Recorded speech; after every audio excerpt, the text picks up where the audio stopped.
ఎంత లాభాలు ఉంటాయో మీకు తెలుసా? అసలు లాభాలు ఉంటాయో కానీ ఆ కష్టానికి ఫలితం దొరుకుతుందా? మా కెమెరా కంటితో దాన్ని స్పష్టంగా చూడండి. ఇక్కడ పనిచేసే రైతుల్ని కనుక్కుందాం, వాళ్ళకి సంవత్సరానికి ఎంత లాభం ఉంటుందో ఉండదో. ఎకరన్నర ఉన్నాయి. ఓకే, ఈ ఎకరన్నరలో ఇప్పుడు ఏం వేశారు మీరు?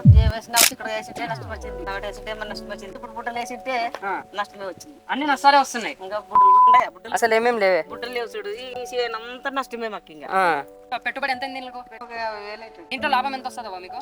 ఏం లేవు, మొత్తం నష్టమే వస్తుంది. రూపాయి కూడా లాభం రాదా? మార్కెట్ లో రూపాయి కూడా తీసుకురా అంటే మూడు నష్టమే వచ్చినాయి మాకు. కూలీలు ఎక్కువైపోయినాయి, ఏంది గిట్టుబట్టలేదు మాకు.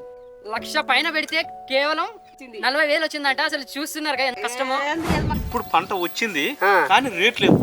కనీసం పోయినసారి 2023లోన 40 ప్యాకెట్లు అయింది, 40 సంచులు అయింది అది.